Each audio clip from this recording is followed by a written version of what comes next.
ఇప్పుడు దక్షిణం కేసి తిరిగాడు. తిరిగేటప్పుడు శరీరం కొంచెం కొంచెం అలా పెంచుకుంటూ పోయాడు. ఆయన అద్భుతంగా శరీరం పెంచాడు. ఎగరాలంటే శరీరం బాగా పెరగాలి. పెరిగిన తర్వాత ఒక్కసారి తన శరీరాన్ని ఓపాలనుకున్నాడు ఆయన. అప్పుడు ఆయన పెరుగుతూ ఉంటే ఆయన శరీరం ఉప్పొంగిపోతూ ఉంటే అది చూడడానికి ఎలా ఉంది? సముద్రయవ పర్వసు అన్నారు. పూర్ణిమ నాడు పర్వదినములలో సముద్రం ఉప్పొంగినట్టు ఉప్పొంగిపోయాడు ఆయన. సముద్రానికి వెళ్ళే వాళ్ళకి బాగా తెలుస్తుంది. చంద్రుడి వెన్నెల బాగా వచ్చినప్పుడు ఎలా పెరిగిపోతాడండి సముద్రుడు. అలాగే పర్వకాలాల్లో అమావాస్యల్లోనూ గ్రహణాలు వచ్చినప్పుడు సంక్రాంతులు వచ్చినప్పుడు సముద్రం బాగా ఉప్పొంగిపోతుందన్నమాట. పర్వకాలములలో సముద్రం ఉప్పొంగినట్టుగా హనుమంతుడు అంతకంతకీ ఉప్పొంగిపోయాడు. ఆయన అవలీలగా దాటగలడు. అలా దాటడం కోసం శరీరాన్ని బాగా పెంచాడు. చిన్న శరీరంతో ఎక్కువ సమయం పడుతుంది కనుక పెద్ద శరీరం పెంచాడు. మహేంద్ర పర్వతాన్ని కాలితో ఒక్క ఊపు పెట్టండి. చేతులతో ఇలా అన్నాడు, కాళ్లతో నేల నూపాడు. చేతులు కాళ్లతో శరీరం కదిలించగానే ఆ పర్వతం కదిలిపోయిందిట. నిజానికి దాని పేరు పర్వతం. పర్వతాన్ని సంస్కృతంలో ఇంకో పేరుతో కూడా పిలుస్తారు. ఏమని? అచలము అంటాం. వెంకటాచలము అంటే వెంకట అచలము. వెంకట అని పేరు కలిగిన కొండ. అచలం అంటే అర్థం ఏమిటి? చలనము లేనిది, కదలనిది అని అర్థం. కొండ కదలదుగా మనకు. మళ్ళీ ఇప్పుడంటే బాంబులు పెట్టి పగలు కొట్టేసి కదిలించేస్తున్నారు అనుకోండి. ఏ కొండ చూసినా బోడిగుండులే. కానీ పూర్వం అంతలా పగలగొట్టేవారు కాదు. కొండను అంత తేలిగ్గా పగలగొట్టలేం కదా, మరి కదలదు కదా అది. అలా కదలనిది అచలం అంటే.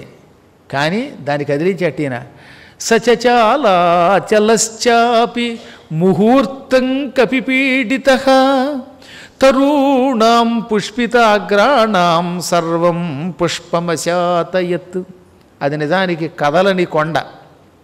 కానీ ఒక 24 నిమిషముల కాలం ఆ హనుమంతుడు దాన్ని ఒక ఊపు ఊపితే కదలని కొండ కూడా తెగ కదిలిపోయింది. ఆ కొండ మీద ఎన్నో చెట్లున్నాయి. ఆ చెట్లు కూడా గిజగిజలాడిపోయాయి. దానితో మొత్తం చెట్ల పువ్వులన్నీ కిందకి రాలిపోయాయి, ఆకులు కిందకి రాలిపోయాయి. ఆ రాలిన పువ్వులు కొండంతా పరచబడి అది కొండలా లేదు, పువ్వుల యొక్క పానుపులా ఉందట. ఇప్పుడు మొత్తం కొండంతా పూలకొండ అన్నమాట. పువ్వులు పోసేసినట్టు అయిపోయింది. అంటే ఆ చెట్లకున్న పువ్వులన్నీ గల గల జల జల రాలిపోయాయి అన్నమాట. ఇన్ని రాలినా ఇంకా చెట్లకు పువ్వులు ఉన్నాయట. కాబట్టి ఎన్నో పువ్వులు రాలినా ఇంకా పువ్వులు ఉన్నాయంటే ఆ చెట్లు పైనుంచి కింద దాకా పూలతో నిండినటువంటి చెట్లు అన్నమాట. ఆ తర్వాత ఇంకో విచిత్రం జరిగింది. హనుమంతుడు ఆ పర్వతాన్ని ఒక్క ఊపు ఊపగానే కొన్ని చోట్ల పర్వతాల మధ్యలో ఉన్న రాళ్ళు పగిలిపోయాయి. బీటలు ఇచ్చేసింది ఆ కొండ. ఆ అడుగున ఉన్న వెండి, బంగారం వంటి ధాతువులు పైకి వచ్చేసాయి. ఆ పైకి వస్తున్న ధాతువులు చూడడానికి ఎలా ఉందంటే అగ్నిహోత్రుడు 7 జ్వాలలు కలిగి ఉంటాడు, 7 జ్వాలలు. అందులో మధ్య అచ్చిష్షు పైకి వచ్చిందా అన్నట్టుగా ఉందన్నమాట. అగ్నిహోత్రుడికి ఎన్ని ఉంటాయి? మొత్తం 7 జ్వాలలు. కాబట్టి ఆయనకి సప్త అర్చి అని పేరు. కాళీ కరాళీచ మనోజవాచ సులోహితాయాచ సుధూమ్రవర్ణ స్ఫులింగిని విశ్వరుచీచ దేవి లీలాయమానా ఇది సప్తజిహ్వాహ అని ముండకోపనిషత్తులో చెప్పారు. వరసగా 7 జ్వాలలు ఉంటాయి అగ్నికి. ఒకదాని పేరు, ఒక జ్వాల పేరు కాళీ. అంటే మీరు ఎప్పుడన్నా అగ్నిని చూడండి, నీలంగా కనిపిస్తుందా మంట? గ్యాసులు కూడా కొన్ని చోట్ల వెలుగుతున్నప్పుడు ఎలా ఉంటాయి? నీలంగా కనపడతాయి. ఆ నీలజ్వాలకి కాళీ అని పేరు. ఇంకొకటి కరాళి, అదొక విచిత్రమైన నలుపు రంగు అన్నమాట. ఇంకోటి మనోజవ, కొంచెం వేగంగా వెళ్ళేటటువంటిది. 4 సులోహిత, 5 ధూమ్రవర్ణ, 6 స్ఫులింగిని, తర్వాత విశ్వరుచి. ఈ విధంగా వరుసగా కాళీ కరాళి మనోజవ సులోహిత ధూమ్రవర్ణ స్ఫులింగిని విశ్వరుచి అని 7 రకాల జ్వాలలు, 7 రంగులతో అగ్ని వెలుగుతాడు. అందులో మధ్యలో ఉండేటటువంటి జ్వాలకి సులోహిత, లోహిత వర్ణము, కొంచెం నీలం కలిసినటువంటి విచిత్రమైన వర్ణం. ఈ లోహిత వర్ణం అంటేనే దాన్నే అల్ట్రావైలెట్ అని కూడా అంటాం అన్నమాట ఇంగ్లీష్లో. ఆ రంగు ఈ కింద నుంచి బండరాళ్లలోంచి పైకి వచ్చిందిట. రకరకాలైనటువంటి ధాతువులన్నీ ఒకదాంతో కలిసిపోవటం వల్ల బంగారం, వెండి, రాగి, తగరం, సీసం అన్నీ కలిసిపోయి ఆ మధ్యలోంచి ఒక రంగు బయటకు వచ్చింది. ఆ రంగు ఎలా ఉంది? ఈ ఒక యజ్ఞగుండంలో నుంచి మధ్య అర్చిష్ అయినటువంటి సులోహిత అనే అగ్నికిరణం పైకొచ్చిందా, అగ్నిజ్వాల పైకొచ్చిందా అన్నట్టుగా వచ్చిందనమాట. అగ్నిజ్వాల వలె కనపడింది. 7 జ్వాలలు కాదు, కేవలం సులోహిత అనే అగ్నిజ్వాల వలె అక్కడున్న ధాతువుల యొక్క కాంతి కనపడింది. ఇప్పుడు ఈ శిలలు పగిలిపోయి పక్కకు పడిపోతూ ఉంటే ఆ రాళ్ళు పడ్డం వల్ల రాళ్ల సందుల్లో ఉన్న జంతువులు గగ్గోలు పెట్టాయి. అక్కడ కొండ గుహలు చాలా ఉన్నాయి, గుహలు కూడా పగిలిపోయాయి. ఈ గుహలు పగిలిపోయి వాటి మీద రాళ్ళు పడ్డం వల్ల గుహలో ఉన్నటువంటి సింహాలు, పులులు, ఎలుగుబంట్లు, నక్కలు మొదలైనవి బాబోయ్ అని పెద్ద పెట్టు నరిచాయి. సింహగర్జనలు, పులి గాండ్రింపులు, ఎలుగుబంటుల యొక్క హుంకారాలు, ఈ శబ్దాలన్నీ వినపడ్డాయట. అంటే అంత పీడకి గురైపోయాయి ఇవన్నీ. ఆ ఆక్రందన ధ్వనులు ఎలా ఉన్నాయంటే హనుమంతుని చేతిలో చావడానికి సిద్ధంగా ఉన్నారా రాక్షసులు, చావడానికి ముందే అరుస్తున్నారా అన్నట్టుగా ఉందట. ఈ నాదం రాక్షసులకి ప్రాణాంతకంలా అనిపించిందనమాట. అక్కడ కొన్ని పాములు ఉన్నాయి, పెద్ద పెద్ద పడగలు కలిగిన పాములు. వాటి మీద మంచి మంచి కృష్ణపాదాలు అవి ఉంటాయి. స్వస్తిక లక్షణాలు కలిగిన, స్వస్తిక్ అనే మార్కు ఉంటుంది కదా, అలాంటి మార్కు స్వస్తిక చిహ్నములు కలిగిన పడగలు కలిగిన పాములు ఉన్నాయి. ఆ పాములు కాటేస్తే ఆ విషానికి విరుగుడు ఉండదండోయ్. అంతటి భయంకరమైన విషం కలిగిన పాములు. ఆ పాముల మీద ఈ రాళ్ళు పడి వాటి శరీరం కొంచెం నలిగిపోవడంతో బాధ కలిగింది వాడికి. ఆ బాధ తట్టుకోలేక అవి తిరగబడి హోక్కని కాటేయటం మొదలుపెట్టాయి. బుస్సు బుస్సుమని తిరగబడి కాటేసాయి. పాము ఇలా కాటేయకుండా ఇలా తిరగబడి కాటేస్తే ఇక ఆ కాటుకు తిరిగి ఉండదు. అందుకే కొన్ని పాములు కాటేస్తున్నప్పుడు చాలా జాగ్రత్తగా ఉండాలి. ఒక్కోసారి ఇలా తిప్పి పడగ కాటేస్తుందన్నమాట. అలా కాటేస్తే అక్కడున్న రాళ్ళట ఫట్ ఫట్ అనే శబ్దంతో పగిలి ముక్కలైపోయి ఆవిరైపోతున్నాయట. ఆ విషయం ఎంత గొప్పదో ఆలోచించండి. పాములు బాధ తట్టుకోలేక రాళ్ళని కాటేస్తే రాళ్ళు కూడా ముక్కలై తునాతునకలై భస్మం అయిపోతున్నాయి. ఫెటిల్ అనే శబ్దంతో సహస్రధ వేల ముక్కలైపోయాయట. అదే 20వ శ్లోకంలో రాశారు. తాస్తదా సవిషైర్దష్టా కుపితై స్తై మహాశిలా జజ్జలు పావకోద్యప్త బిభిదుశ్చ సహస్రధ. సహస్రధ అంటే వేలాదిగా, బిభిదుశ్చ ముక్కలు ముక్కలైపోయాయి, తునాతునకలైపోయాయి. ఆ కొండ మీద కొన్ని మూలికలు ఉన్నాయి. ఆ కొండంత గొప్ప అడవి ఉంది. ఆ కొండ మీద ఉన్న అడవిలో కొన్ని మూలికలు ఉన్నాయి. ఈ మూలికలు ఎటువంటి విషమునైనా విరగ్గొడతాయి. పాములు కాటు వేసినప్పుడు ఆ మూలికలని ఒంటికి తగిలించిన, ఆ మూలికా రసం నాలిక మీద వేసిన అవతల వాడికి విషం విరిగి వాడు బతుకుతాడు. అలాంటి విషమునకు విరుగుడు కలిగించే మూలికలు అక్కడ చాలా ఉన్నాయి. కానీ ఇప్పుడు ఈ పాములు కోపంతో కాటేస్తే ఆ మూలికల చెట్లు మూలికలు కాలి బూడిదైపోతున్నాయిట. ఆ మూలికలు ఇప్పుడు ఆ విషాన్ని తగ్గించలేకపోతున్నాయి. కారణం ఈ మామూలు విషం కాదు, ఇది కోపం తట్టుకోలేక, బాధ తట్టుకోలేక కాటేయటం వల్ల వచ్చిన విషంట. యానిచ ఔషధజాలాని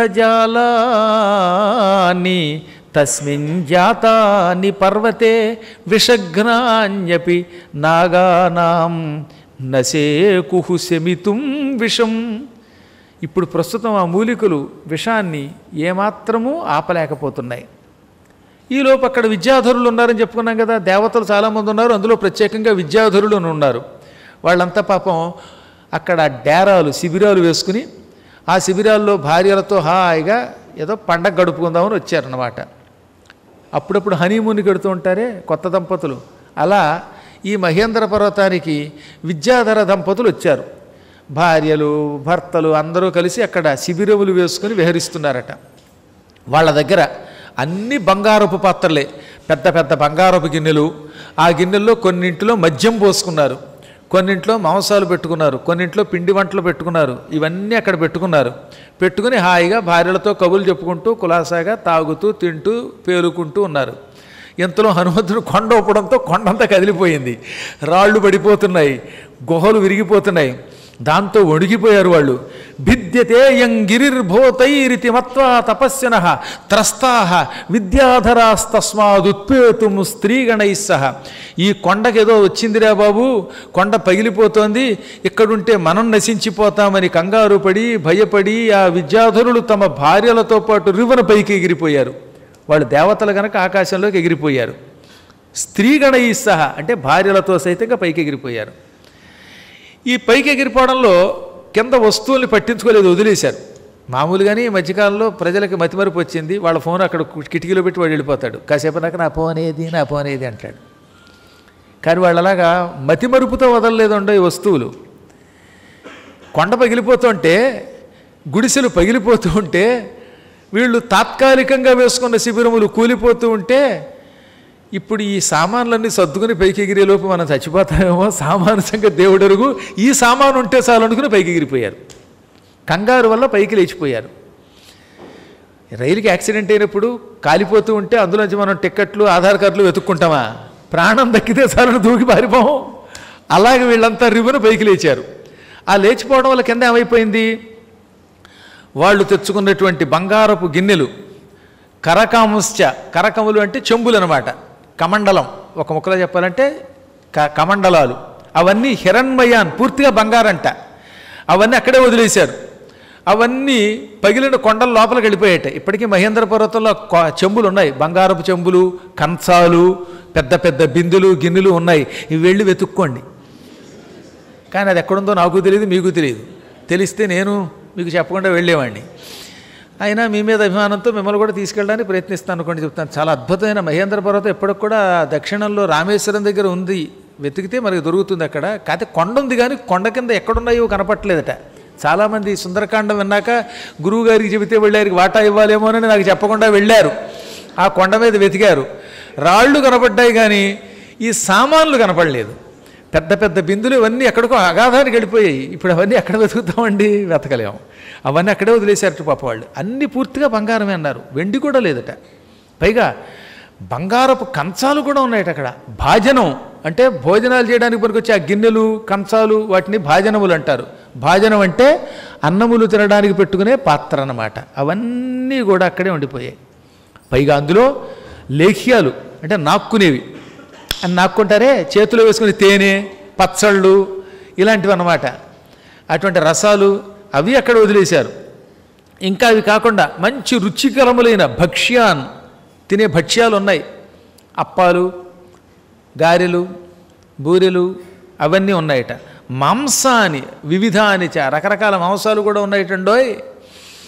వాటి మీద ఇష్టపడేవాళ్ళు వెతుక్కోవచ్చు, ఇంకా మాంసాలు దొరుకుతాయేమో. అంటే ఎప్పుడో త్రేతాయుగం నాటి మాంసం అనుకోండి అది. ఆర్షభాణిచ చర్మాణి, ఇంకా డాళ్ళులు కూడా వదిలేశారు. ఆ డాళ్ళు ఎద్దు చర్మాలతో తయారు చేశారు. ఎద్దులు మరణించాక ఆ చర్మములతో డాలు అని తయారు చేస్తారన్నమాట. బతికొండగా కష్టమా? ఎద్దులంటే వాళ్ళకి పూజనీయమైనవి కదా.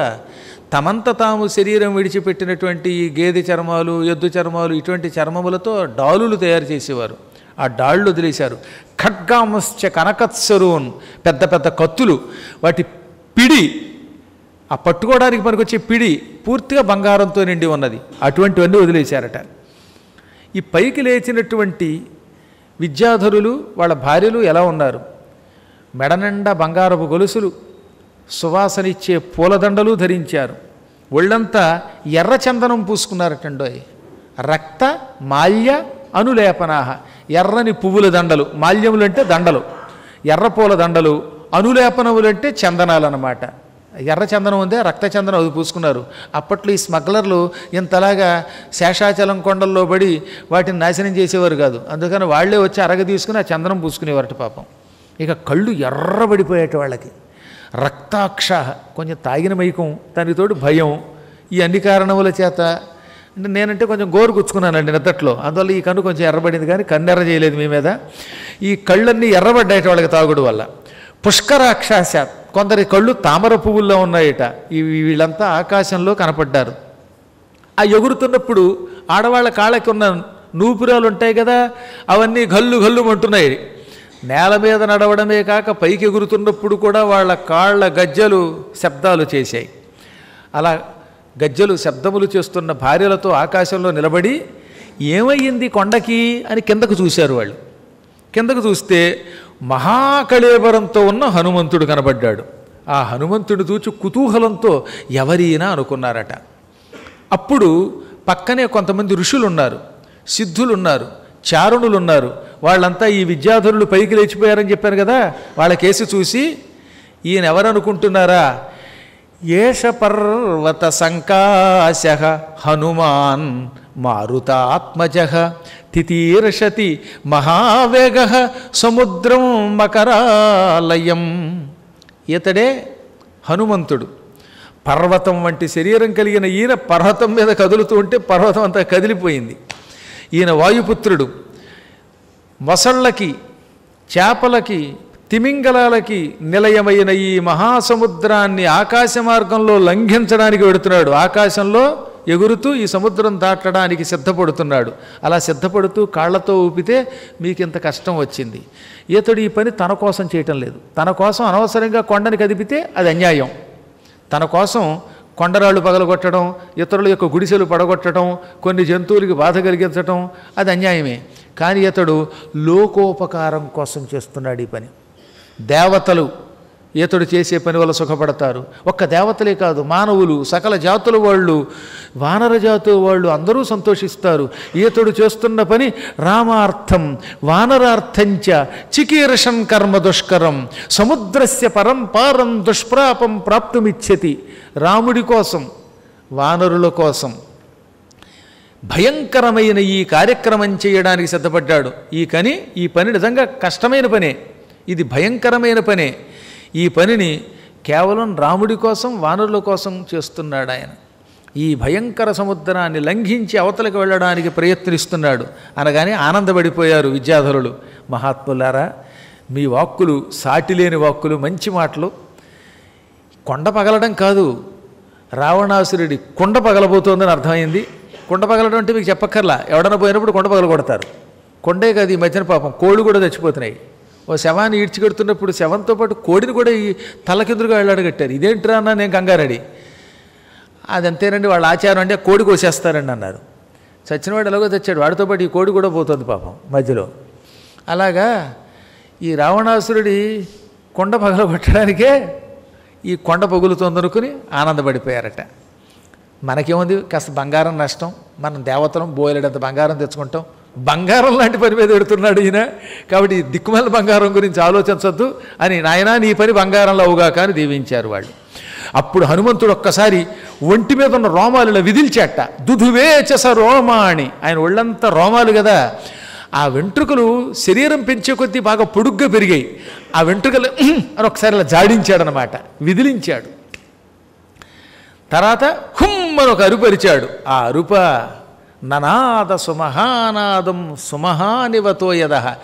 మేఘములు ప్రళయకాలంలో ఉరుముతాయి, మేఘాలు ఉరిమినట్టుగా ఉరిమాడనమాట. అంత పెద్ద నాదం చేశాడు. హుమ్ అన్నాడు, హుప్ అన్నాడు.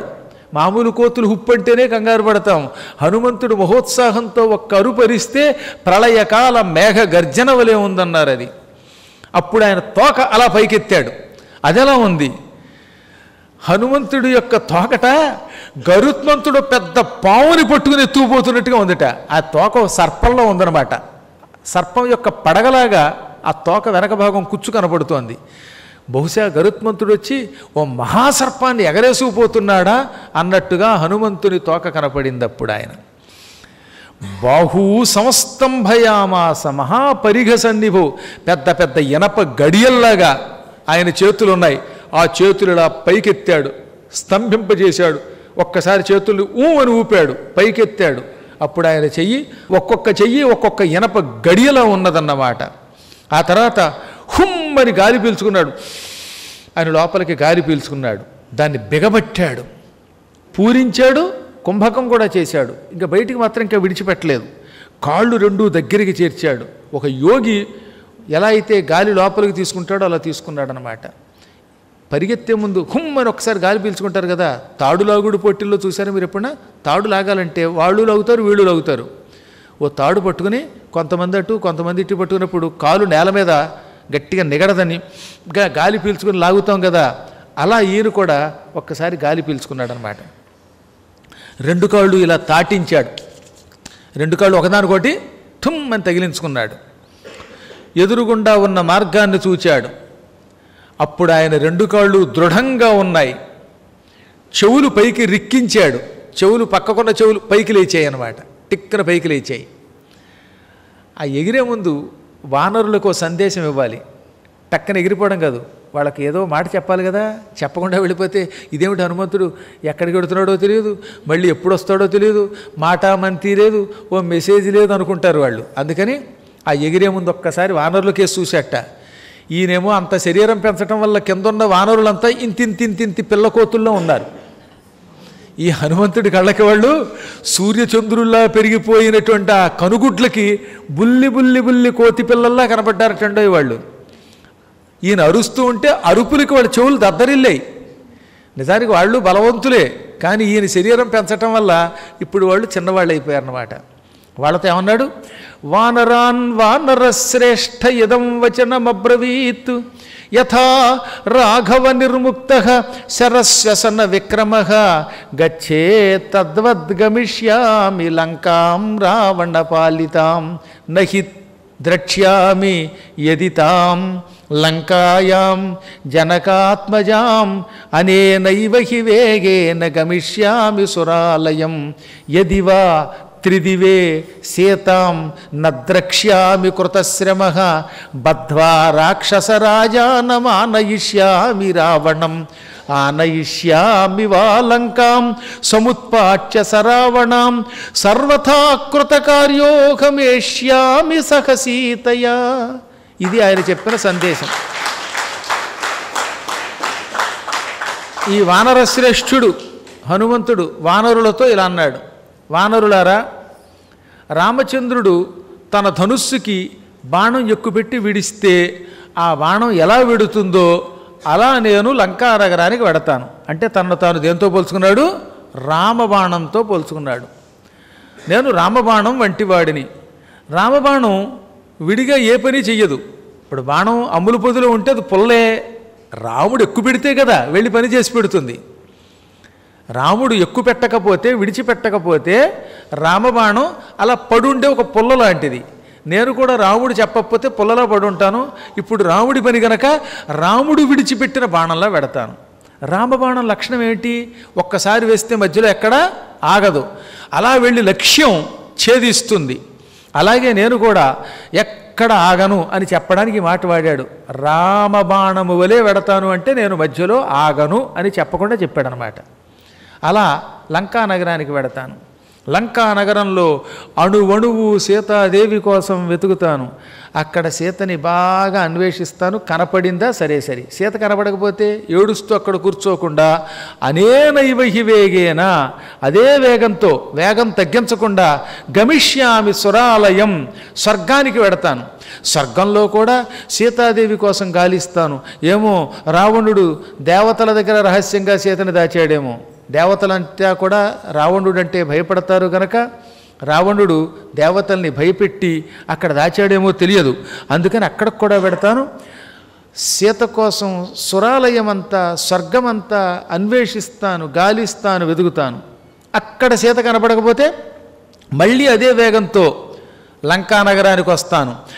రావణాసురుణ్ణి రాక్షసులతో పాటు కట్టేసి పట్టుకొచ్చి రాముడి కాళ్ళ ముందు పారేస్తాను. ఆయన స్వయంగా చెప్పుకున్నాడు, నా తోక చాలా పెద్దది, ఈ తోకతో మొత్తం లంకంతా పెళ్ళగించి చుట్టముట్టి లంకని రావణుణ్ణి రాక్షసులతో పాటు బంధించి రాముడి కాళ్ళ దగ్గర పెడతాను. సీత కనబడిపోతే అంత పని అయిపోయేదే. లంకని పీకి పట్టుకొచ్చేస్తానన్నాడు ఆయన. పీకి పాకాన పెట్టడం అంటే అదే. పట్టుకొచ్చి రాముడి కాళ్ళ దగ్గర పెడతాను. ఏమైనా సీతతో వస్తాను, సీత లేకుండా రానన్నాడు ఆయన. ఈ మాట వినాలన్నమాట. సర్వథా కృతకార్యోహం, నేను ఏమైనా పని చేస్తాను. ఎలా వస్తాను, ఏష్యామి సహ సీతయా, సీతయా సహ, సీతతో కలిసి ఏష్యామి వస్తాను. మరి సీత లేకుండా వచ్చాడు కదా అని మనకు అనుమానం. అక్కడే ఉంది. సీతయా సహ ఏష్యామి అంటే సీతను చూచి వస్తాను, సీత యొక్క కబురు తెలుసుకుని వస్తానని అర్థం. సీతనే తీసుకొస్తానని కాదు, కుదిరితే సీత ఇక్కడికి వస్తుంది, రాకపోతే సీతను చూసి వస్తాను. సీత ఉంది అనే కబురు తెస్తాను. సీతను చూడకుండా కబురు లేకుండా రాను, కబురో కాకరకాయో లేకుండా రాను. ఏమైనా సరే సీతాన్వేషణ జరుగుతుంది. ఎంత నమ్మకంతో చెప్పాడు. ఎందుకు అంత నమ్మకం? నా వెనక 2 అక్షరములు ఉన్నాయి, రామ అనే అక్షరాలు. రామనామం తన వెంట ఉంటే వాడికి ఎవరికైనా ధైర్యమే. ఇలా పలికాడు, హుమ్మని పైకి లేచాడు. అప్పుడు ఆయన సుపర్ణమివ చాత్మానం మేనే స కపికుంజర. నేను గరుత్మంతుడు అనుకున్నట. గరుత్మంతుడు ఎంత వేగంగా వెడతాడో నేను అంతే వేగంగా వెడతా అని తనను తాను గరుత్మంతునితో పోల్చుకొని ఒక్కసారి నేలనొక్క తొక్కు తొక్కి పైకి లేచాడు. అప్పుడు ఏమైందో తెలుసా? అంత పూర్వం మహేంద్ర పర్వతం 8 యోజనములు పొడుగుండేదట, సగం దిగిపోయింది కిందకన్నారు. 64 మైళ్ళు ఎత్తు ఉండే కొండ 32 మైళ్ళలోకి దిగిందనమాట. అది కాబట్టి రిటర్న్ జర్నీ ఇంకా దారుణం ఏంటో తెలుసా? ఆయన తిరిగి వస్తున్నప్పుడు అరిష్టం అనే పర్వతం మీదకి ఎక్కాడు. ఆ పర్వతాన్ని తొక్కితే అసలు భూమిలోకి దిగిపోయి కొండలేదట. మన రాజకీయ నాయకులు పడగొట్టేసిన కొండలా నున్నగా అయిపోయిందనమాట. ధరణ్యాం సముపావిశత్ అన్నాడు. భూమిలోకి దిగిపోయింది, నేలమట్టం అయిపోయిందనమాట. అది అసలు బుల్డోజర్ బాబా ఆయనే. ఇప్పుడు మహానుభావుడు యూపీలోకి వచ్చాడు, ఆ బుల్డోజర్ బాబాయే. యాండ్ ముఖ్యమంత్రి అంటే అలా ఉండాలి. యోగి ఆదిత్యనాథ్ లాంటి మహానుభావులు ముఖ్యమంత్రులుగా పరిపాలిస్తే అరాచకత్వం పోతుంది, దుష్టులు నశించిపోతారు. ఎక్కడ చూసినా రాముడే, ఎక్కడ చూసినా కృష్ణుడే. మళ్ళీ ధర్మం 4 పాదాలను నిలబడుతుంది. రివ్వున ఆయన ఆకాశంలోకి ఎగిరాడు. ఆయన ఈ ఎగురుతున్నప్పుడు పైకి ఒక్కసారి లేవడంతో ఆ వేగానికి ఈ కొండ మీద ఉన్న చెట్లు, కొన్ని రకాలైన పువ్వులు, రాళ్ళు అన్నీ వెంటబడి వచ్చేయటండో. గాలికి ఏమవుతుంది? హెలికాప్టర్ ఎగురుతూ ఉంటేనే కూడా ఆకులు ఎగిరిపోతాయి. మన కూడా విమానం పైకి లేచిపోతున్నప్పుడు నేల మీద ఉన్న దుమ్ము ఉంటే ఎగిరిపోతుంది పైకి. అలాగే హనుమంతుడు రివ్వును పైకి లేస్తే ఆ కొండ మీద ఉన్న చెట్లు వేళ్లతో పాటు ఆయన వెంటబడ్డాయిట.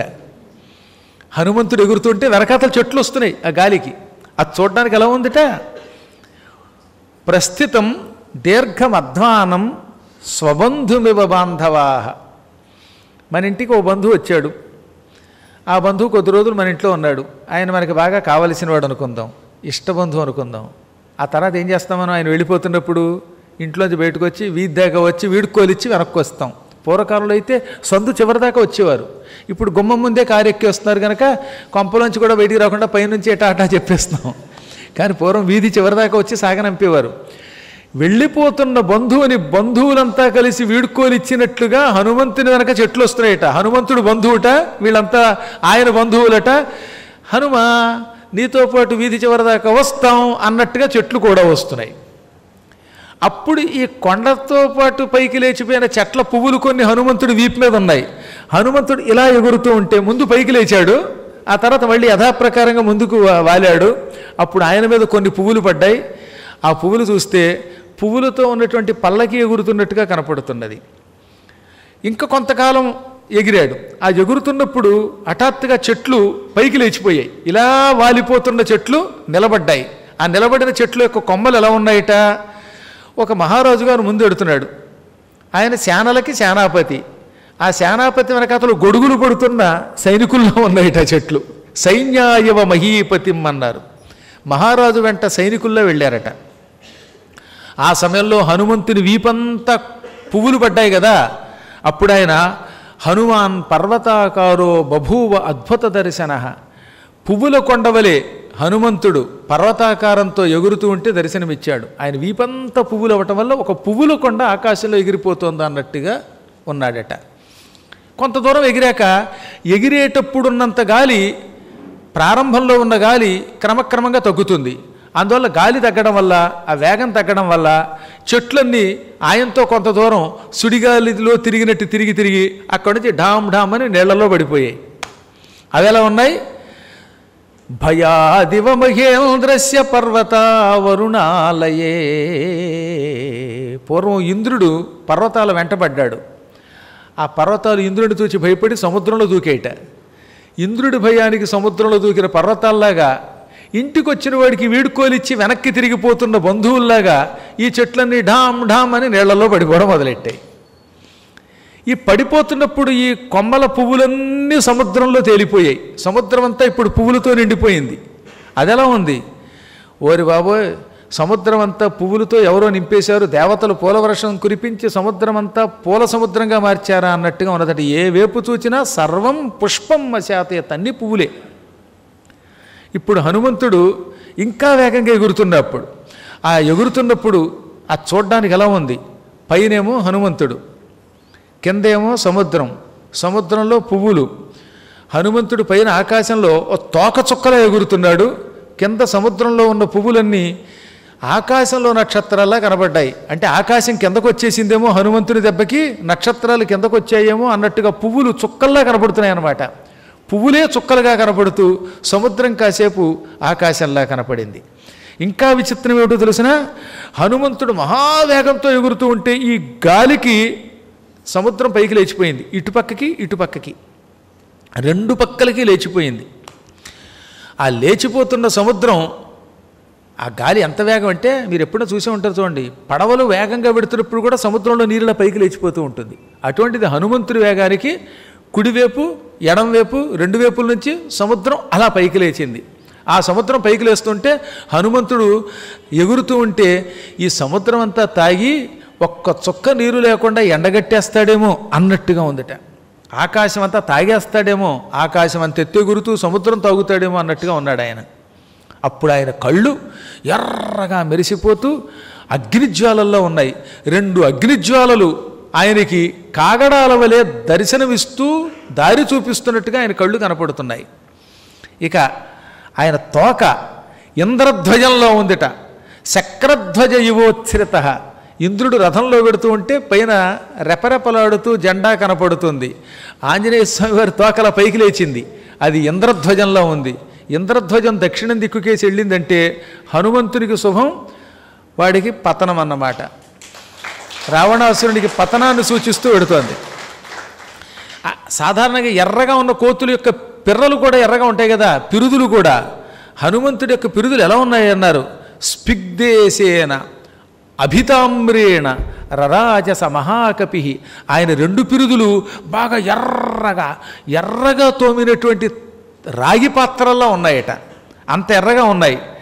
అది ఎలా ఉంది చూడ్డానికి, గైరికములైన ధాతువులు అంటే ముడి పదార్థాలు, ఈనుము మొదలైనటువంటి పదార్థాలు అవన్నీ కలిసి కొండ ఎగురుతోందేమో హనుమంతుడు కొండలాగా, ఆయన పిరుదులేమో ఎర్రగా ఉండడం వల్ల ఎర్రని ధాతువుల వలె కనపడుతూ కొండ ఆకాశంలో ఎగురుతున్నట్టుగా కనపడుతున్నాడు ఆయన. అరిష్టాన్ని లంకానగరానికి కలిగిస్తూ ఎగురుతున్నాడు ఆయన. ఆయన నీడ సముద్రంలో పడింది. ఆ నీడ అటు ఇటు కదిలిపోతున్న సముద్రంలో తుఫానులో చిక్కుకున్న ఓడలా ఉందిటండోయ్. ఎందుకని సముద్రం ఇటు ఇటు పైకి లేచిపోతుంది కదా, ఆయన ఎగురుతున్న చోటల్లా నీరు పైకి లేచిపోతుంది. దాంతో ఈ నీడ కూడా కదిలిపోతుంది. ఆ కదులుతున్న నీడ ఒక సముద్రంలో తుఫానులో చిక్కుకుని కదిలిపోతున్న ఓడలా ఉందన్నారు. నీడ ఓడంతుంది. ఆ ఓడ నీళ్లలో కదిలిపోవడం వల్ల తుఫానులో చిక్కుకున్న ఓడలా ఉందన్నమాట. ఏ ప్రాంతంలో ఆయన ఎగిరితే అక్కడల్లా ఉన్మాదంతో సముద్ర కెరటాలు పైకి లేచిపోతున్నాయి. ఆ కెరటాలు లేచి హనుమంతుడికి అడ్డం పడుతున్నాయిటండోయ్. కింద నుంచి పైకి లేచిన కెరటములు ఆయన వక్షస్థలాన్ని తగులుతుంటే హుమ్ అని ఆ వక్షస్థలంతో ఆ కెరటాలని తన్నుకుంటూ వెళ్ళిపోతున్నాడు ఆయన. పెద్ద ఓడ తన ఎదురుగుండా ఉన్న కెరటాలను చీల్చుకుని వెడుతున్నట్టుగా వెడుతున్నాడు ఆయన. మధ్య మధ్యలో ఆకాశంలో భయంకరమైన మేఘాలు ఉన్నాయి. ఆ మేఘాల్లోకి దూరతాడు, మళ్ళీ బయటకు వస్తాడు. ఆయన గాలికి ఆ మేఘాలు కూడా అటు ఇటు చల్లా చెదరైపోతున్నాయి. తస్య వేగ సముద్ధూతం జలం సజలదంతదా అంబరస్థం విభభ్రాజ శరదభ్రమివాతతం.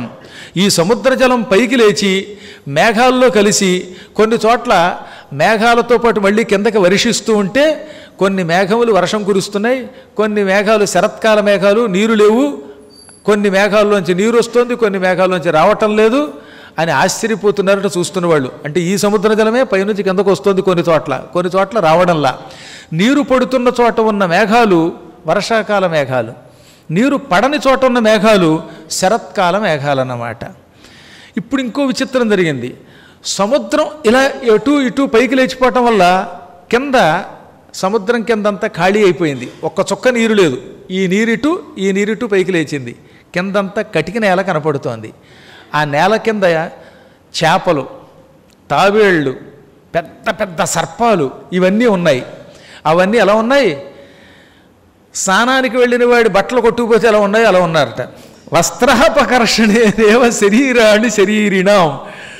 బట్టలు ఊడిపోయినటువంటి దిగంబర ప్రాణుల వలె కనపడుతున్నాయి. ఇంతవరకు సముద్రం వాటికి పైన ఉన్నది, అది బట్ట. ఈ సముద్రం పైకి లేచిపోయింది. అందువల్ల గాలికి వస్త్రం ఎగిరిపోతే అటువంటి వాడి శరీరం ఎలా ఉందో అలా ఉన్నారట వాళ్ళు. ప్రస్తుతం దిగంబరంగా కనబడుతున్నట్టుగా ఉన్నాయన్నమాట అవన్నీ తాబేళ్ళు, ఈ చేపలు, పీతలు. ఒక ఆయన ఉన్నారులేండి, ఆయన కేదారంలో స్నానానికి వెళ్ళగానే ఆ చలికి కంగారు పడి అలా ఉండిపోవడంతో ఆయన పంచి కొట్టుకుపోయింది. అప్పుడు పక్క వాళ్ళు వచ్చి ఎందుకైనా మంచిదని ఒక తువ్వాలు కప్పారు. ఆనాడు ఆ ఊడిపోయిన బట్టతో కూర్చున్నటువంటి వ్యక్తి ఎలా కనబడుతున్నాడో ఇప్పుడు సముద్రం కింద ఉన్న జీవులు అలా కనబడుతున్నాయి ఇట పాపం. ఇంకా చూడండి, తక్కిన ప్రాణులకు కాదు కానీ ఆ సముద్రంలో ఉన్న పాములకి భయం వేసింది. ఇంతవరకు పాములు సముద్రంలో దాక్కున్నాయి. నీరు ఆ పాములు పైన ఉన్న వాళ్ళకి కనపడకుండా అడ్డుగా ఆచ్ఛాదనగా ఉన్నాయి. ఇప్పుడు ఈ నీళ్లు పైకి లేచిపోవటం వల్ల అడుగునున్న పాములకి పైన ఆచ్ఛాదన లేదన్నమాట, షెల్టర్ లేదు. దాంతో పాములన్నీ పైకి చూశాయి. పైన ఎగురుతున్న హనుమంతుడు కనబడ్డాడు. ఒక్క క్షణం వణికిపోయాయిటండి ఆ పాములు. ప్లవమానం సమీక్ష్యాథ భుజగాహ సాగరాలయాహ వ్యోమ్నితం కపిశార్దోలం సుపర్ణ ఇతి మే నిరే. ఆకాశంలోకి వెళ్ళిపోవటం వల్ల నీరు కింద లేకపోవటం వల్ల పాములన్నిటికీ ఆచ్ఛాదన లేక ఆకాశంలో ఎగురుతున్న హనుమంతుణ్ణి చూచాయి. ఆ హనుమంతుణ్ణి చూడడంతో వణికిపోయాయి అవి. ఎందుకని? ఈయన గరుత్మంతుడు. గరుత్మంతుడికి మనల్ని చూశాడంటే కోపం వస్తుంది. గరుత్మంతుడికి పాములు ఆహారాలు. ఇప్పుడు మనల్ని ఎక్కడ తినేస్తాడో అని భీతిల్లై హనుమంతుణ్ణి గరుత్మంతునిగా భావించి వణికిపోయాయి పాములన్నీ. దాంతో అవన్నీ ఇలా తువ్వాలు పిండితే ఎలా అవుతాయి? తువ్వాళ్ళు చూశారు కదా, వాటి తడిపాక ఏం చేస్తాం? ఇలా పిండుతాం ఆరేసే ముందు. ఆ పిండినటువంటి తువ్వాళ్ళ వల్లే లొంగ చుట్టుకుపోతున్నాయి పాములు. ఒకదానికోటి లొంగ చుట్టుకుపోతున్నాయి. అలా లొంగలు చుట్టుకుని హడిలిపోతున్నాయి. హనుమంతుడు ఏమేం పట్టించుకోవటం లేదు. ఆ మహానుభావుడు వెడుతూనే ఉన్నాడు. పదే పదే మేఘాలు ఆయనకు అడ్డం వస్తుంటే మేఘాల్లో ప్రవేశిస్తాడు, అప్పుడు కనపడాడు, మళ్ళీ కనపడతాడు. ఈ విధంగా ఆ మహానుభావుడు వెడుతూ ఉంటే సూర్యభగవానుడికి ఆయన మీద అభిమానం కలిగింది. ఈయన నాకు ప్రియ శిష్యుడు, పుత్ర సమానుడు, అన్నిటికీ మించి మా సూర్యవంశము వాడైన రామచంద్రుని భార్య సీతను చూడడానికి వెడుతున్నాడు. ఇటువంటి వాడి మీద ఎక్కువ వేడి నేను చూపించకూడదు, నా ప్రతాపం చూపించకూడదు. తాపము అంటే వేడి, ప్రతాపం మిక్కిలి వేడి, అందుకని నా ప్రతాపం ప్రదర్శించను అనుకున్నట్ట. అందువల్ల ఆయన ఎక్కడ రవ్వంత కూడా ఆయనకి శరీరమునకు ఉష్ణోగ్రత లేకుండా చేశాడు. తతాప నహితం సూర్య ప్లవంతం వానరోత్తమం. రామకార్యం కోసం వెళ్ళడం ఒక ఎత్తైతే వాయువు తనకు మిత్రుడు, అది కూడా ఒక కారణం. అది కాక తన శిష్యుడు ఆయన. ఇన్ని కారణముల చేత ఏమాత్రము ఆయన మీద తన ఎండ ప్రభావం చూపించలేదు. ఎండకి ఆయన ఎండిపోవటం లేదు, హాయిగా పెడుతున్నాడు. ఆ సమయంలో వాయుదేవుడు ఏం చేశాడు? మా అబ్బాయి ఆకాశంలో ఎగురుతున్నాడు, సూర్యుడు ప్రేమతో ఈయన ఎక్కువ కాల్చట్లా, వీపు చుర్రు అనిపించట్లేదు, నేను మాత్రం మా అబ్బాయికి ఆ మాత్రం సాయం చేయొద్దా అని చల్లగాలి వీచేట. ఎదురుగాలి రాకుండా వీపు నుంచి న్యాచురల్ ఏసీ చూపించాడనమాట. ఇక ఋషులు, నాయన రాముడి కోసం ఎంత సాహసకార్యం చేస్తున్నావు, నీకు విజయం లభించుగాక అని సంతోషంతో దీవిస్తున్నారు, ప్రశంసిస్తున్నారు. ప్రశంసంతో వాళ్ళంతా ఎంతో ప్రశంసించారు. నాగులు, దేవతలు అందరూ ప్రశంసించారు. ఆ సమయంలో సముద్రుడు హనుమంతుడిని చూశాడు. ఎవరి తారిన వారు హనుమంతునికి సాయం చేస్తున్నారు. సూర్యుడు సాయం చేశాడు, వాయువు సాయం చేస్తున్నాడు, దేవతలంతా దీవిస్తున్నారు, పొగుడుతున్నారు, మహర్షులంతా హనుమంతుడిని ప్రశంసిస్తున్నారు. నేను మాత్రం హనుమంతుడికి ఎంతో కొంత సాయం చేయకపోతే ఎలాగా అనుకున్నాడు ఆయన. తస్మిల్ ప్లవగశార్దూలే ప్లవమానే హనుమతి ఇక్ష్వాకుకులమానార్థీ చింతయామాస సాగరః సాహాయ్యం వానరేంద్రస్య యది నాహం హనుమతః కరిష్యామి భవిష్యామి సర్వవాచ్యో వివక్షతాం. ఆకాశంలో ఎగురుతున్న హనుమంతుణ్ణి చూచిన సముద్రుడు తనలో తానిలా అనుకున్నాడు, నేను ఈ హనుమంతునికి సహాయం చెయ్యాలి. ఈరోజు హనుమంతునికి నేను సాయం చెయ్యకపోతే అందరూ నన్ను నిందిస్తారు భవిష్యత్తులో. హనుమంతుడికి ఏమాత్రం ఈ సముద్రుడు సాయం చేయలేదు, ఇతడు కృతఘ్నుడు అని నన్ను తిడతారంతా. కారణం, నాకు సాగరం అనే పేరు రాముడి వంశం వల్ల వచ్చింది. ఒకప్పుడు నేను సముద్రాన్ని చిన్న పిల్లకాలువలో ఉండేవాడిని. ఆ తర్వాత కొంతకాలానికి సగరుడి యొక్క 60,000 మంది కొడుకులు భూమి చుట్టూ తవ్వేశారు. ఆ తవ్విన ఖాళీ స్థలంలోకి గంగ వచ్చి నాలో కలిసింది. గంగతో కలిసి నేను భూమి చుట్టూతా వ్యాపించాను. ఇంత జలంతో కూడిన శరీరం నాకు వచ్చింది. అప్పటి నుంచి సముద్రమునకు సగరుని కొడుకుల వల్ల పెంచబడ్డం వల్ల సాగరము అని పేరు వచ్చింది. నాకు సాగరం అనే పేరు సగరుడి వల్ల కదా వచ్చింది. ఆ సగర వంశస్థునికి నేను సాయం చేయాలి. చూసారా, ఇలా ఆలోచిస్తారట ఉత్తములు. ఎక్కడి సగరుడు, ఆయన కొడుకులు తవ్వడం వల్ల నాకు ఈ శరీరం వచ్చింది. ఆ సగరుడి యొక్క ఎన్నో తరాల తర్వాత ఆ వంశంలోకి వచ్చాడు. కృతయుగం నాటి సగరుడు, త్రేతాయుగం నాటి రాముడు. ఆయనకి నేను సాయం చెయ్యాలన్నాడు ఆయన. ఇది ఉత్తమ లక్షణం. అధములు ఏం చేస్తారు, మీ ముత్తాత కాలంలో మా ఎకరం అరెకరం పట్టుకుపోయారు మా పొలం, అందువల్ల నేను నాశనం చేస్తాం. ఇది అధముల లక్షణం. ఎప్పుడో నా చిన్నప్పుడు మా ఇంట్లో ఎవరో అట్టు పెట్టలేదట, అందుకని మీ ఇంట్లో వాళ్ళు, మీ ముత్తాత గారు నేను మీ ఇంటికి వచ్చినప్పుడు పెసరట్టు ఒకటి పెట్టలేదు కాబట్టి నీకు పెసరట్టు పెట్టను అని ఇప్పుడు తగాదా పడింది ఒక ఆవిడ. ఇదో విచిత్రమైన లక్షణం అనమాట. మా చిన్నప్పుడు మీ చిన్నప్పుడు ఏం జరిగింది ఏం తెలుస్తుంది చెప్పండి. ఎప్పుడో మా ముత్తాత గారి ఇంట్లోకి వాళ్ళు వచ్చినప్పుడు వాళ్ళకి ఎవరో పెసరట్టు పెట్టలేదు ఆ వంశంలో. ఆ కథనేమో వీళ్ళకి చెప్పారట. వీళ్ళు అది పట్టుకుని ఇదిగో మీ వంశం వాళ్ళు మాకు అది పెట్టలేదు. లేదా రోడ్డు మీద ఎడుతున్నప్పుడు నువ్వు నన్ను చూసి నవ్వావు, నేను ఎందుకు నవ్వానో నాకు తెలియదు. ఒక్కోసారి జోకులు తలుచుకుని నవ్వుతాం అనుకోండి, నన్ను చూసి నవ్వావు కాబట్టి నీకు ఉపకారం చేయను అంటున్నారు కలియుగంలో మానవులు. విచిత్రప్రాణులు కదా. కాబట్టి ఆదర్శం సముద్రుడు మనకి, పనికిమాలిన వాళ్ళు కాదు.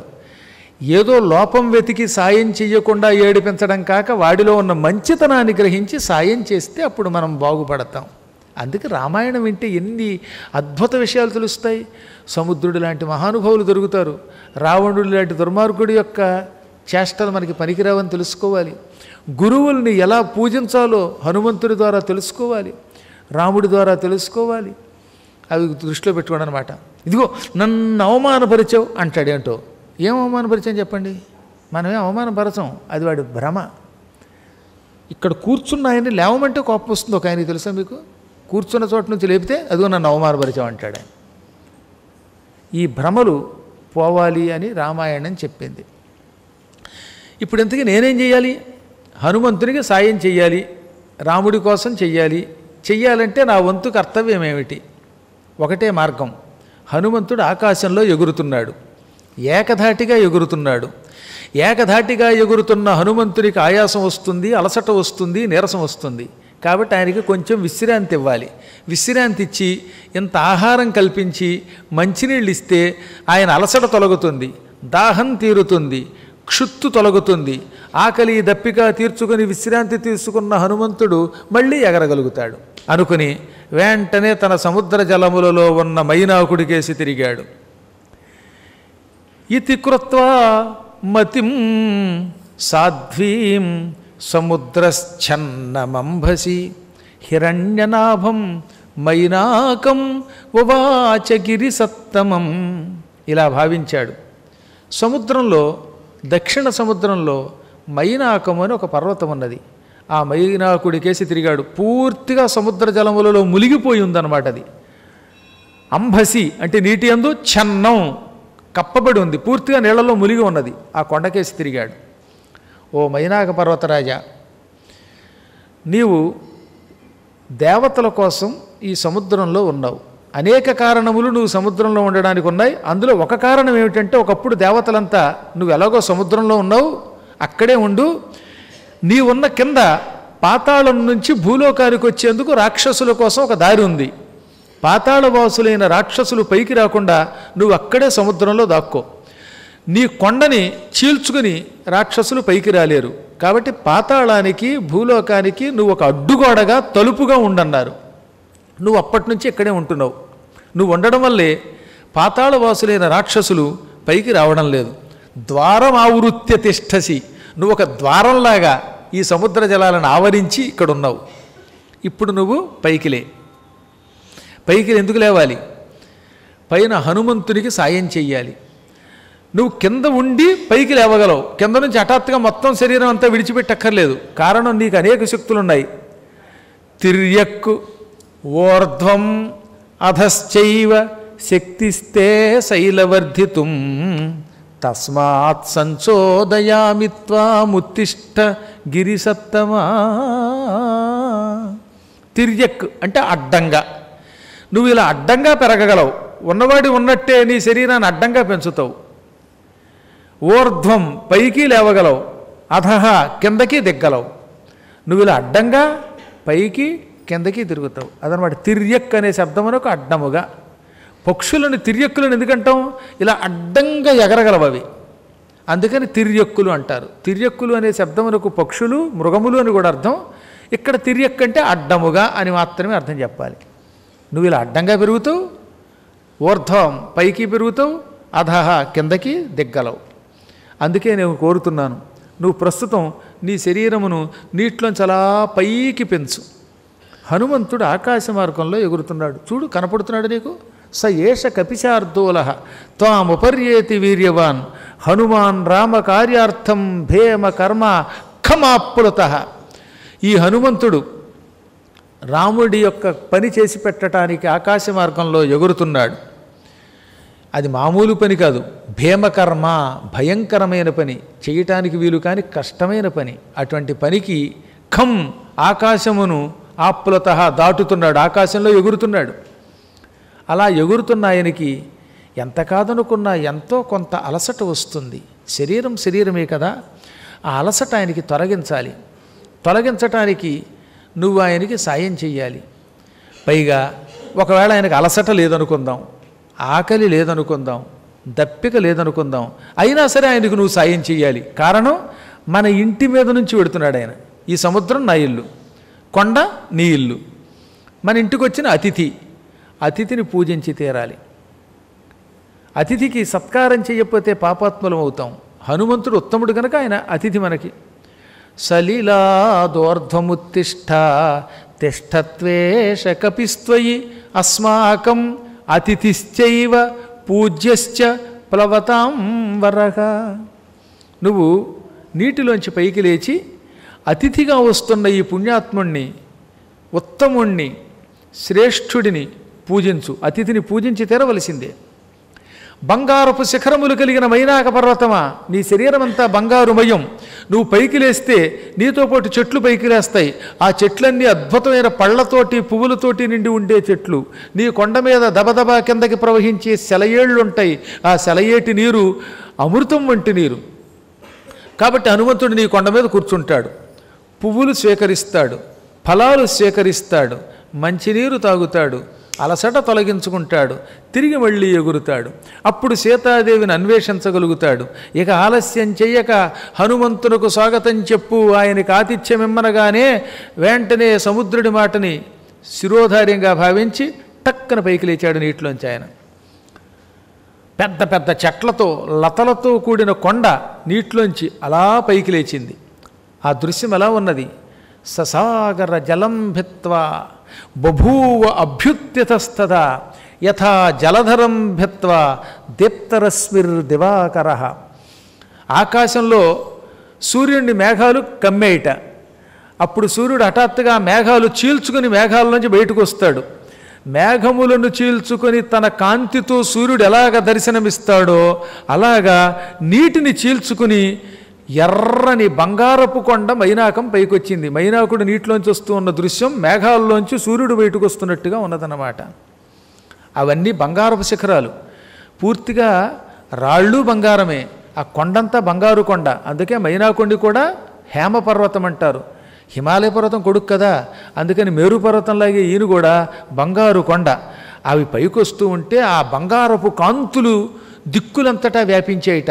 మొత్తం నలుదిక్కులు అద్దాగమంటూ ఆ బంగారం వెలిగిపోయింది. పైగా సూర్యకిరణములు దాని మీద పడ్డంతో ఇంకా మిసమిసలాడిపోయింది అది. హనుమంతుడు చూశాడండోయ్, అలా ఎగురుతున్న హనుమంతునికి ఎదురుగుండా నీటిలోంచి పెద్ద కొండ పైకి రావడం కనపడింది. ఇప్పుడు పని మీద పెడుతున్న ఆయనకి ఏది కనపడినా ఇది విఘ్నమనే అనిపిస్తుందిట.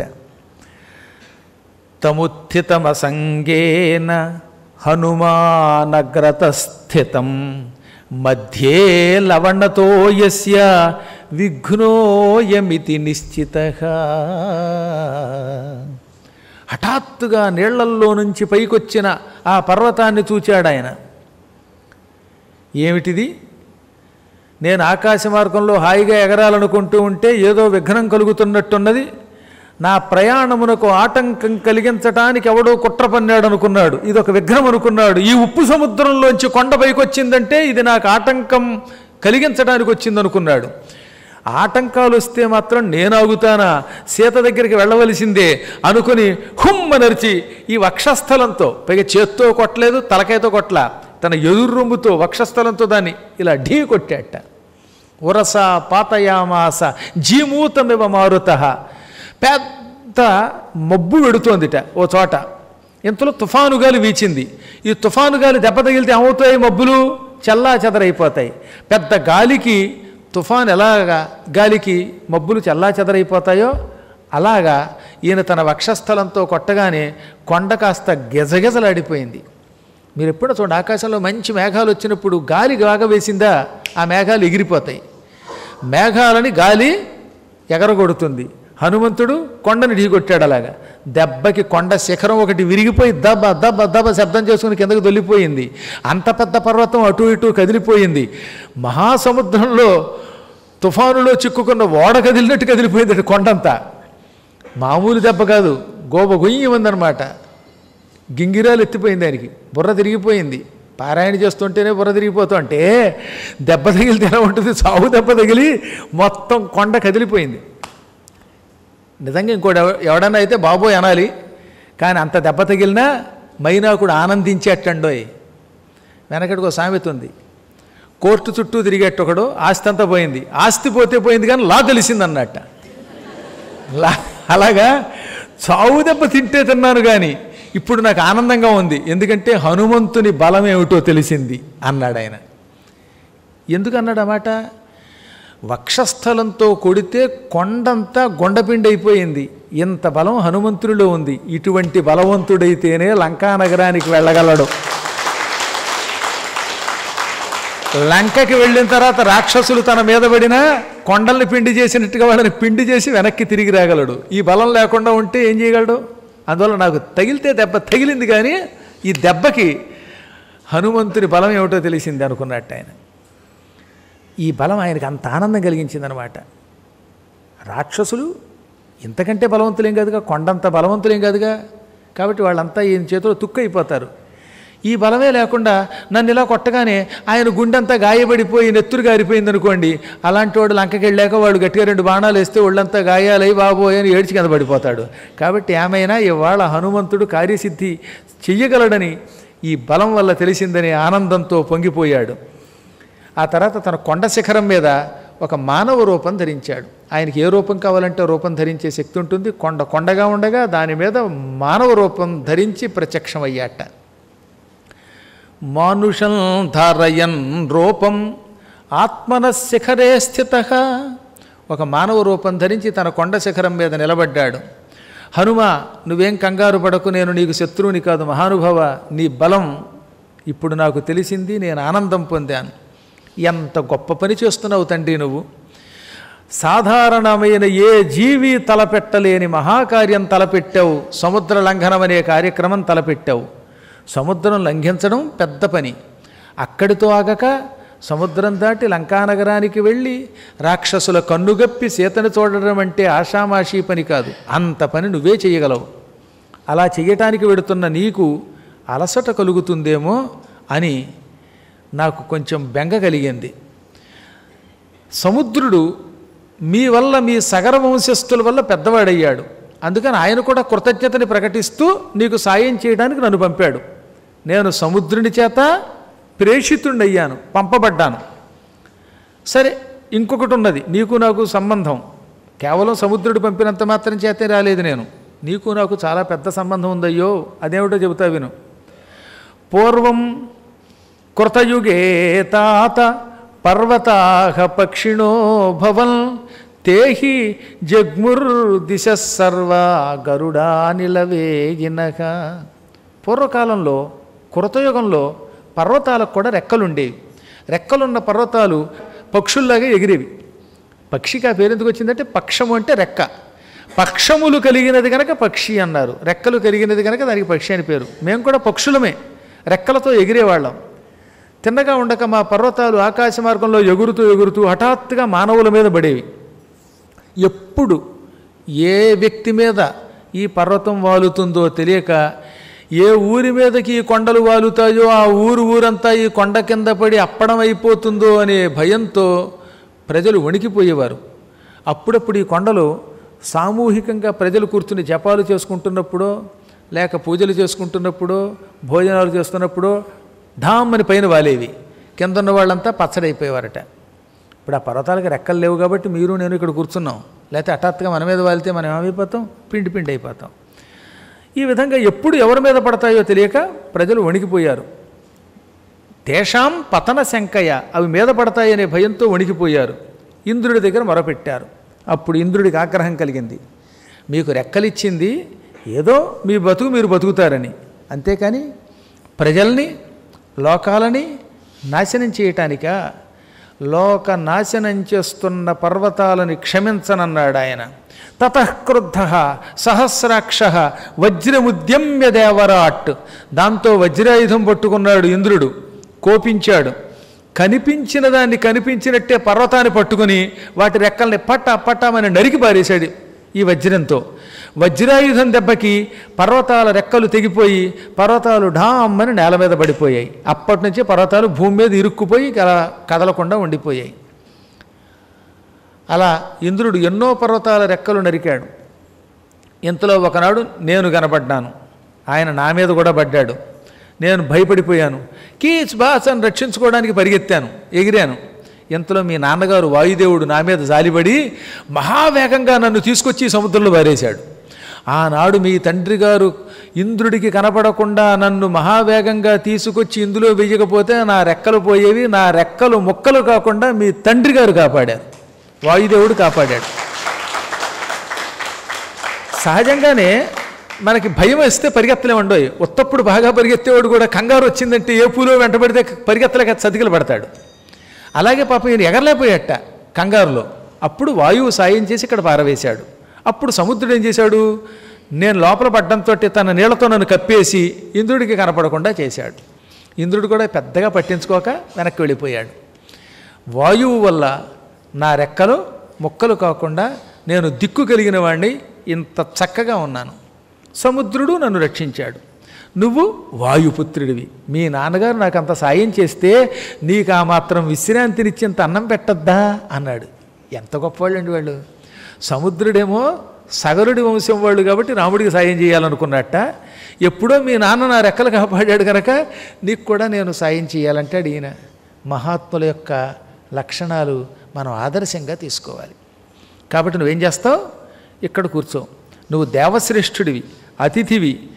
ఎన్నో కారణముల చేత నీకు మేము అందుకని సాయం చేస్తున్నాం. శతయోజన విస్తీర్ణమైన సముద్రమును దాటి లంకా నగరానికి వెళ్ళడం అంత తేలిక కాదు గనక ఎగిరి ఎగిరి అలసిపోయి ఉంటావు గనక నీ అలసట తొలగించుకోవడానికి కించిత్ కాలం ఇక్కడ కూర్చో. శ్రమం మోక్షయ, నీ శ్రమాన్ని విడిచిపెట్టు, అలసట విడిచిపెట్టు. పూజాంచ గృహాణ కపిసత్తమ, నేనిచ్చే పూజలు స్వీకరించు, నాకు ఆనందం కలిగించు. ఇక్కడున్న పళ్ళు తిను, జలం తాగు, విశ్రాంతి తీసుకుని వెళ్ళిపో. నేనే ఎక్కువసేపు ఆపను, కించిత్ కాలం ఆగన్నట్ట. హనుమంతుడు ఆనందపడ్డాడు, గగుర్పాటుకు గురయ్యాడు.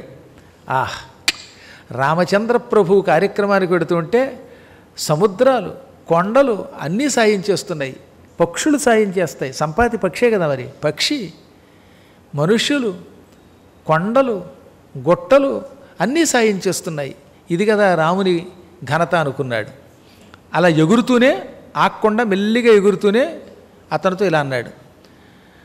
నాయనా మైనాక, నీవు నాకు ఇచ్చినటువంటి ఆతిథ్యం అంతా స్వీకరించాననుకో. నువ్వు నాకు ఆతిథ్యం ఇచ్చేసినట్టే నేను స్వీకరించినట్టే. అప్పుడప్పుడు మీ పూజలు నేను స్వీకరించానండి అంటే చాలు.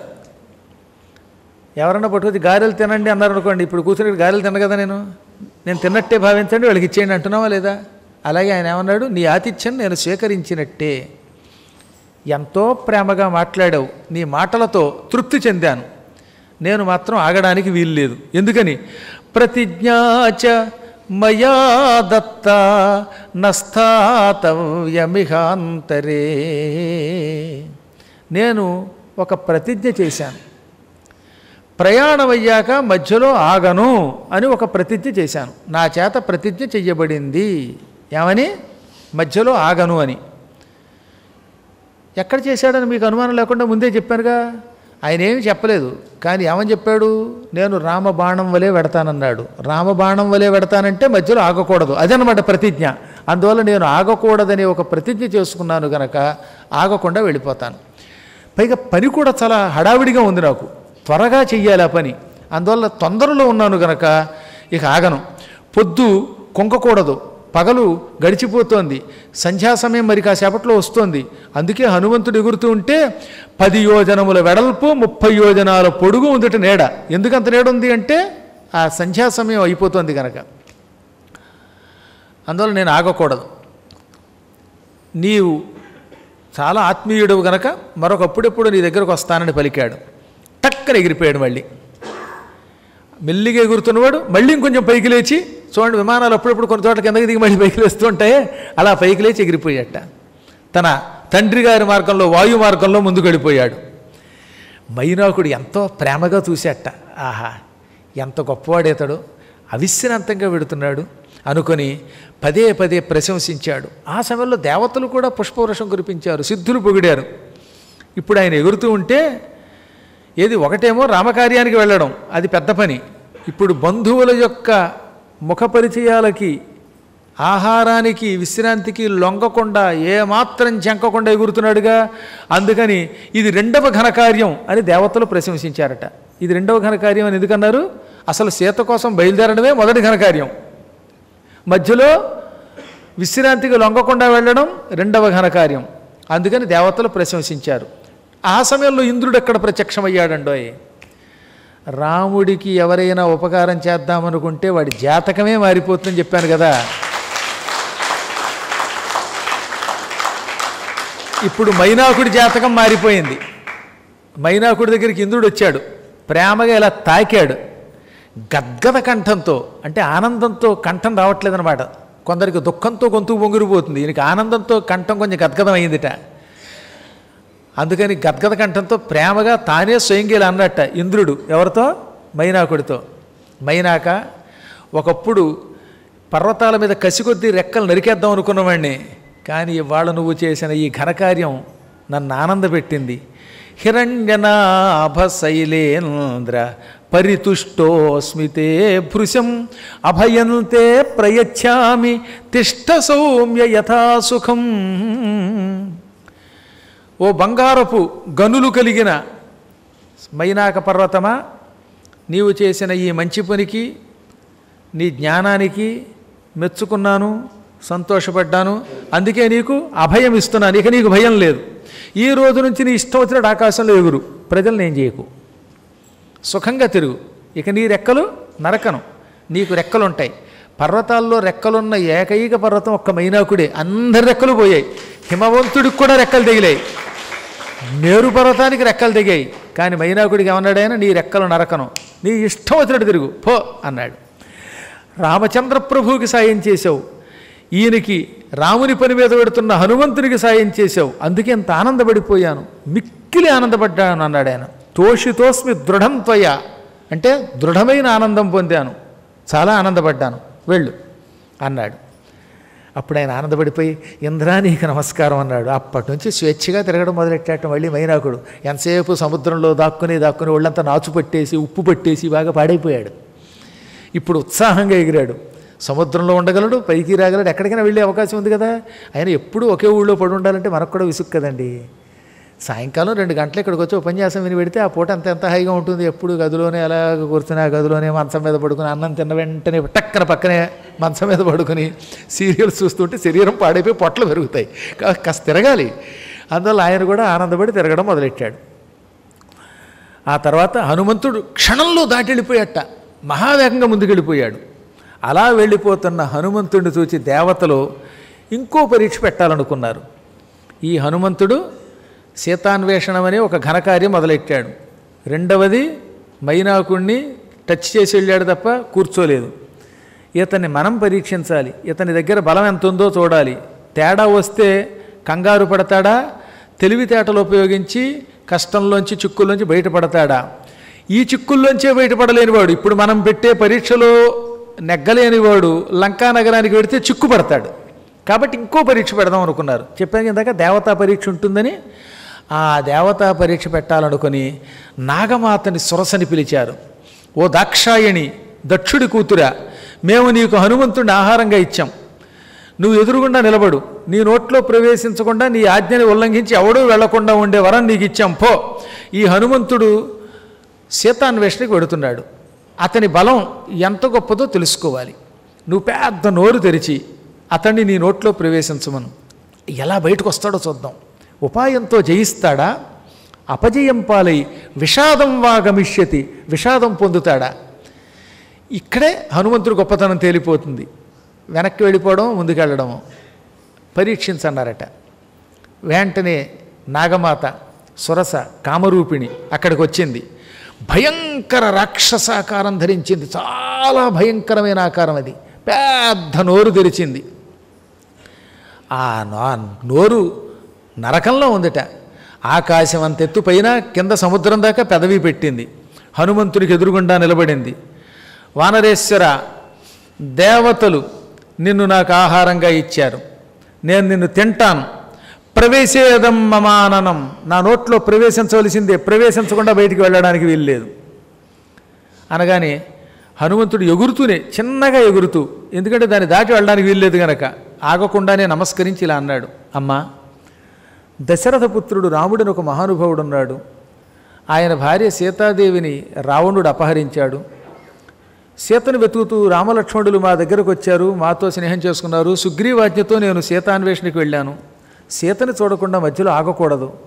అందులో నువ్వు అనుగ్రహిస్తే సీతను చూసి పని అయిపోయాక నీ నోట్లో ప్రవేశిస్తాను. ఇది ప్రతిజ్ఞ. ఆగమిష్యామితే వక్త్రం, గ్యారంటీగా నీ నోట్లోకి వస్తాను. అక్కడ దాకా నన్ను వదులంటే కుదరదు. తర్వాత వస్తావో లేదో, ఈ సత్యం ఏమిటో అసత్యం ఏమిటో నాకు అక్కర్లా. ప్రవిశ్య వదనం వేద్య గంతవ్యం వానరోత్తమ, నువ్వు నా నోట్లో ప్రవేశించవలసిందే, ఇది నీ కర్తవ్యం. బ్రహ్మదేవుడు నాకు వరం ఇచ్చాడు.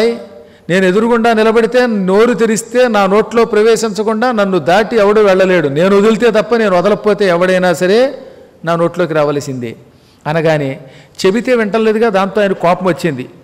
నన్ను మింగేంత నోరు తెరు చూద్దామన్నట్ట. వెంటనే అది నోరు 10 యోజనాలు తెరిచింది. హనుమంతుడు కూడా తన శరీరాన్ని 10 యోజనాలు పెంచాడు. అని అది 20 యోజనాలు పెంచింది. ఈయన పెంచాడు. అలా ఒకళ్ళ తర్వాత ఒకళ్ళు వేలంపాట పెంచినట్టుగా ఆవిడ నోరు పెంచుతూ ఉంటే ఆవిడ కంటే ఈయన శరీరం పెంచాడు, ఈయన కంటే ఆవిడ నోరు పెంచింది. అలా ఏకంగా 100 యోజనాలు పైకెత్తింది శరీరం. నోరు ఆవిడ 100 యోజనాలు తెరిచింది. ఈయన 100 యోజనాల శరీరం పెంచాడు. అలా ఆవిడ బాగా నోరు తెరిచాక హనుమంతుడు హఠాత్తుగా బొట్టన వేలంత అయిపోయాడు. ఆయన తెలివితేటలు ఆయనవి. ఆ రాక్షసి ఏమన్నది, రాక్షసి రూపంలో ఉన్న సురస, నా నోట్లో ప్రవేశించే నువ్వు ఎక్కడికైనా వెళ్ళాలంది. నేను మింగేలోపు నువ్వు బయటకు రాకూడదు, ఇలాంటి కండిషన్ పెట్టలా. నా నోట్లో ప్రవేశించు అందంతే. అందుకని దాని నోరు పెంచనిచ్చి హఠాత్తుగా చిన్న రూపం ధరించేట. సుసంక్షిప్యాత్మనఃకాయం బభూవ అంగుష్ఠమాత్రక, కన్ను మూసి తెరిచేలోపు దానికి ఏం జరుగుతోందో అర్థం కాల. అసలు ఆ సురసకి ఇక్కడ ఏం జరుగుతోందో అర్థం కానంత తక్కువ సమయంలో, క్షణంలో బొటన వేలంత అయ్యి టిక్కు నోట్లోకి వెళ్ళి మళ్ళీ బయటకు వచ్చేశాడు.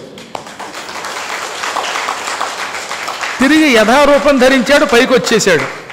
అంతరిక్షే స్థిత శ్రీమానిదం వచనం అబ్రవీత్. వెంటనే బయటకు వచ్చామన్నాడు. నువ్వేమన్నావు? నోట్లో ప్రవేశించన్నావు. ప్రవేశించి నేను మింగేదాకా అలాగే నోట్లో ఉండాలి అనలేదు. నువ్వు ప్రవేశించన్నావు, ప్రవేశించాను. నువ్వు మింగలేకపోయావు, నీ కర్మ.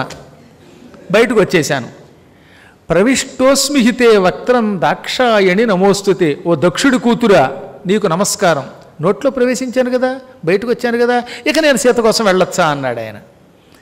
ఆవిడ టక్కున దేవతగా మారిపోయింది. నాయన, ఎన్ని తెలివితేటలు నీవి! నా నోట్లో ప్రవేశించన్నంత మాత్రం చేత ప్రవేశించి కన్ను మూసి తెరిచేలో బయటకు వచ్చావు.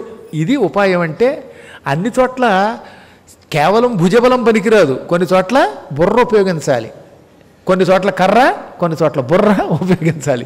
ఇక్కడ బుర్ర ఉపయోగించి బయటకు వచ్చావు. నిజం చెబుతున్నాను, నా అనుజ్ఞ లేకపోతే నువ్వు కాదు కదా ఎవడూ వెళ్ళలేడు, అది నా వరం, అందుకే నువ్వు తెలివితేటలతో బయటకు వచ్చావు అనగానే నవ్వుకున్నాడు. కానీ ఈయన దాని నోరు దాటి వెళ్ళలేడు, అది వేరే విషయం. కానీ ఒక్క గుద్దు గుద్దుతే చచ్చిపోతుంది ఆవిడ. ఎవరినన్నా చంపే శక్తి ఉంది, కానీ ఎందుకు చంపలేదో తెలుసా మీకు? ఈవిడ రాక్షసి కాదు, నాగమాత, దక్షుడి కూతురు, సతీదేవికి అక్క. అందువల్ల ఈవిడ గొప్పతనం తెలుసు కనుక, దేవతలు పంపగా వచ్చింది కనుకే భుజబలం ఉపయోగించకుండా బయటకు వచ్చాడు. అందరి ఎడల పశుబలం భుజబలం ఉపయోగించకూడదు, అందుకని తెలివితో బయటకు వచ్చాడు ఆయన. వెళ్ళిరా, నీ కార్యక్రమం సఫలమవుతుంది అని దీవించింది. ఇది హనుమంతుని యొక్క 3వ గొప్ప ఘనకార్యం. సీతని వెతకడం మొదటి పని, మైనాకుడిని ఏమాత్రము బాధ పెట్టకుండా, అలాగని విశ్రాంతి తీసుకోకుండా, లొంగకుండా సుఖానికి వెళ్ళడం 2వ పని, సురస నోట్లో ఇరుక్కుపోకుండా బయటికి రావడం 3వ ఘనకార్యం. అందుకని సాధు సాధు అని భూతములు ప్రశంసించాయట. ఇక అక్కడి నుంచి హనుమంతుడు మళ్ళీ పైకి లేచి ఆకాశ మార్గంలో ఎగరడం మొదలెట్టాడు.